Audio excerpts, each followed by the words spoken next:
What's up, my wizards? Dev from the place decks down there, and we've got Mardu coming hard with the Mardu. Mardu Dragons, as a matter of fact, is something that a lot of people are excited for. Now, don't blame me, so am I, it turns out. This deck plays a lot like a control deck, but is technically a mid-range deck. You'll see what I'm talking about. We've got a lot of removal and a surprising amount of synergy in this deck. So let me bring it to you. 14 creatures in this deck right here, and some of them aren't even dragons. 4 copies of Soulfire Grandmaster to start it off. Some cool plays with this, you know. 4th turn, let's say you play Soulfire and a Draconic Roar, revealing the Kolaghan the Storm's Fury that you plan to play next turn. You've just done, killed a guy, 3 to them, gain 6 life. It's not bad at all as far as I'm concerned. And also this, pairs well with Roast and things like that too. So really like Soulfire in this. 3 copies of Hangerback Walker in this deck, the other non-dragon creature, helps us out against aggro and opposing control decks, which is even more important. We got a lot of creature removal in the deck, so one of our worst matchups is traditional control because a lot of our cards are just dead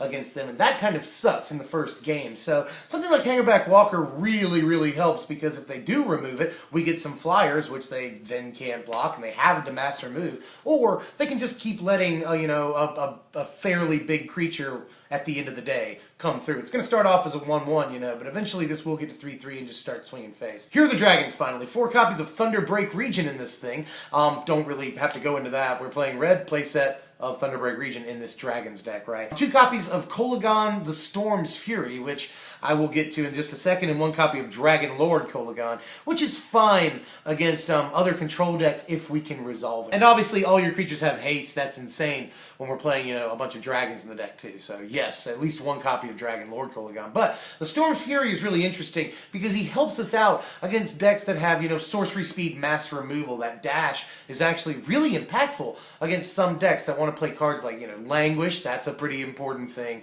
And, Crux of Fate Naming Dragons, End Hostilities, Tragic Arrogance. There's a ton of sorcery speed mass removal that we are playing in this format. And Kolaghan the Storm's Fury is really good against that. So an option against, sort of mid-range and other control again. So we need all the help we can get against, especially other control. But mid-range we do okay against. This is just another reason that we do.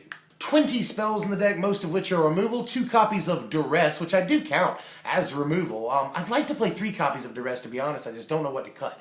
Again, we need all the help against opposing control decks that we can possibly get, so I want to play at least 2 main deck copies of Duress. I don't have to go too much into that. We are playing Dragons. I want to play 4 copies of Draconic Roar, and goes really well with Soulfire Grandmaster. I've already mentioned that. 2 Valorous Stance obviously helps not kill our Soulfire Grandmaster, and our Dragons as well. So gotta have that, and his removal against things like Siege Rhino and the bigger creatures in the format. And 1 copy of Roast. Obviously, this also goes well with Soulfire Grandmaster and helps us hit things that are both low to the ground and a little higher up, and kills the Rhino. So at least the 1 copy of Roast. And that is all of our 2 mana removal. I'm going to do these 2 cards at the same time too, because they're somewhat similar. 4 copies of Crackling Doom and 1 copy of Foul Tongue Invocation. There is another FTI in the board, really good against aggro, helps us kill a guy and sort of reset our life total. We can negate an entire attack step with this card. So, but this loses a little bit of relevance, especially when we can play. We have access to a card like Crackling Doom, which again works really well with Soulfire Grandmaster, which is really cool. Basically a 4-point life swing is awesome, and killing the biggest thing on their side of the board is going to get even more impactful when we hit the Eldrazi cycle. 2 copies of Kolaghan's Command, which is just good against everything, it turns out. Good against control, good against aggro. We can pick off their dudes, or we can make them discard cards, or we can get a copy of Soulfire or anything that's died back. Obviously we can get a copy of Soulfire back, or we can get a copy of Hangerback Walker back, which is also amazing. Splitting him into 3 or 4 dudes and then getting him right back to play him again later in the game when you can pay more for him initially is just awesome. Kolaghan's Command is good against literally everything in the format, and we should probably play it. 1 copy of Murderous Cut right here. Don't really have to go too much into that. We're playing a Murderous Cut. Obviously we've got a lot of removal in the deck, and we'll be able to delve this very easily. 1 copy of Crux of Fate in the deck. Now, all of that removal that we're playing helps us not play so much sorcery speed mass removal. And you'll notice I skipped over Languish in the main board. It's because it kills some things that we don't really want to die. Now, we can get creatures back with Kolaghan's Command. Other than that, we don't really have that many ways of getting creatures back. It's not like we're Abzan. We're not playing Siege Rhino and just leave that on the board afterwards. So I didn't want to play Languish in the main here. But we are playing the 1 Crux of Fate. Obviously, we name non-dragon creatures against a lot of decks and come out very strong once it resolves. So I at least want to play the 1 copy. And 2 copies of Crater's Claws to finish the deck out. Yeah, we're obviously playing a fair amount of dragons in the deck, 7 to be exact, and Hangerback Walker can even get up there to 4 power. But of course we don't have to activate Ferocious for Crater's Claws to be good, especially with Soulfire Grandmaster lurking around. So I love Crater's Claws, like it a lot, and once we do get their Ferocious, the card becomes amazing. It's a really good finisher, and it kills things high up on the curve for us. So that's everything about Crater's Claws is good, I think. And we're playing a lot of lands in the deck, which also facilitates it.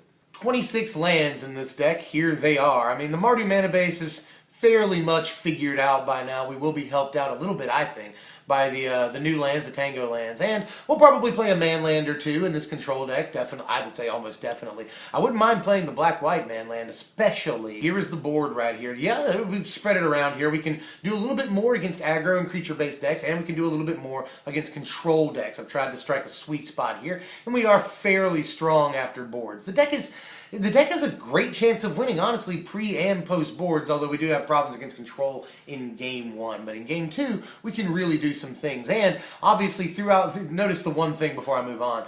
We are leaning a little bit more heavily on Soulfire Grandmaster out of our board here. Mardu Charm, Roast, Exquisite Firecraft. So if you can find a deck, which there are plenty of in the format, that Soulfire Grandmaster works really well against, then you can just increase your game with her out of the board. You know, obviously some mid-range decks it's really good against. And Exquisite Firecraft is going to help you against other control decks too. And here are your power rankings. Every single number is average or above, and that's really important. The deck does not do anything poorly. The absolute worst thing about it is its game against dedicated control, but against nearly every other deck in the format, we've got very, very good game throughout the entire match. So the deck is quite consistent. We've got the right mana for it, you know, and we're going to be playing removal. We're going to be drawing and playing removal. That is guaranteed in this deck.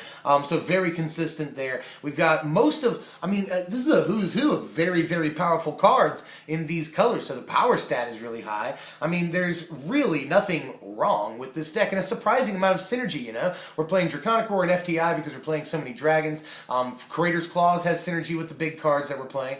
Hangerback Walker is really, really good by bringing back Kolagon's Command, you know. There's other things. Soulfire Grandmaster obviously attributes to a lot of the synergy in this deck, so a surprising amount of synergy for a sort of mid-range control deck. Something like Abzan doesn't have that much synergy, just plays all the best cards. We're still playing all the best cards minus Siege Rhino and Abzan Charm, but we get to the deck does nothing bad, which is another reason why it's like Abzan. So I really, really, really enjoyed playing this deck. Now, obviously, I think the main foible is people could say, well, I could just play Abzan because, again, I get access to Siege Rhino with Abzan Charm. But I enjoyed the heck out of this deck. We're playing an awful lot of removal, I'll say again. So we do really well against the creature-based decks in the format, including Abzan, because Abzan aggro is an important deck now, and Soulfire Grandmaster is really, really good against that deck when she sticks. And we can do some outclassing on the top end with Dragon Lord Kolagon,